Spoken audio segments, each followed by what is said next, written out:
નમસ્કાર દર્શક મિત્રો, હું છું ચૌહાણ હિરલ. તમે જોઈ રહ્યા છો લોકસામના ન્યૂઝ. તો જોઈએ આજના સમાચાર.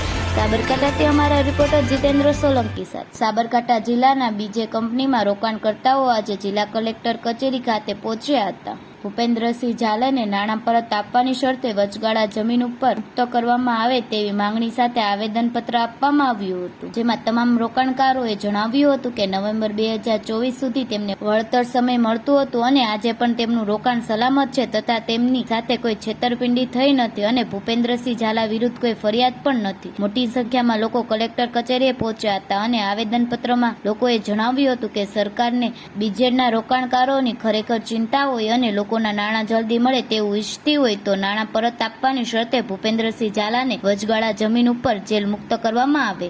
બીજેડ કેસની અંદર ભૂપેન્દ્રસિંહ ઝાલા છેલ્લા 4-1 મહિનાથી જેલમાં બંધ છે. એમના એડવોકેટ દ્વારા 2 થી 3 વખત નામદાર કોર્ટ સમક્ષ એવું કહેવામાં આવ્યું છે કે ભાઈ અમે જો અમારા એકાઉન્ટ ફ્રીઝ કરેલા છે એ અનફ્રીઝ કરવામાં આવે ને અમને જામીન આપવામાં આવે તો અમે રોકાણકારોના પૈસા ચૂકવી દેવા માટે તૈયાર છીએ. એટલે અમારી સરકાર પાસે એટલી જ માગણી છે કે જે વ્યક્તિ પૈસા આપી દેવા માટે તૈયાર છે તો એ વ્યક્તિને જેલમાં પૂરી કેમ રાખ્યો છે.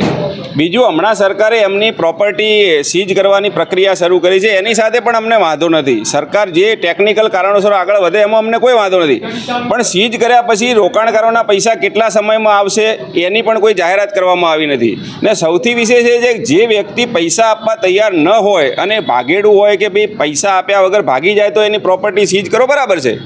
આ વ્યક્તિ જેલમાં બેઠા બેઠા એમ કહે છે હું તમામના પૈસા ચૂકવી દેવા માટે તૈયાર છું, તો એની પ્રોપર્ટી સીઝિંગની પ્રક્રિયા કરીને રોકાણકારોને બીજા 5-10 વર્ષ માટે રાહ જોડાવાની શું જરૂર છે?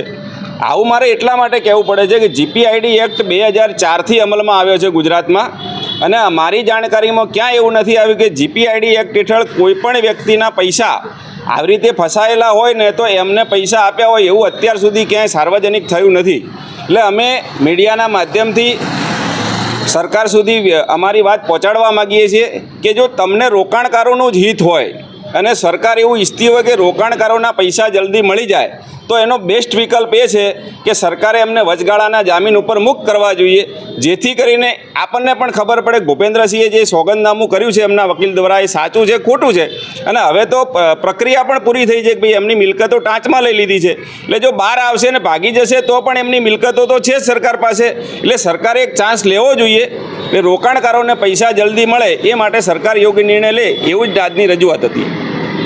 હું એટલું જ કહેવા માગીશ કે હું પણ ઘણા ટાઈમથી રોકાણ કરેલું હતું અને મારા પૈસા રેગ્યુલર દર મહિનાની 5 તારીખે મળી જ જતા હતા અને 5 તારીખની 4 થતી હતી પણ કદી 5ની 6 નથી થઈ આજ સુધી. તો અમને વિશ્વાસ છે કે અમારા પૈસા ત્યાં સેફ જ હતા અને સેફ જ છે, અને ભૂપેન્દ્રસિંહ ઝાલાને જો જામીન આપવામાં આવે અને એ બહાર આવશે તો અમારા પૈસા અમને પરત મળી જ જશે.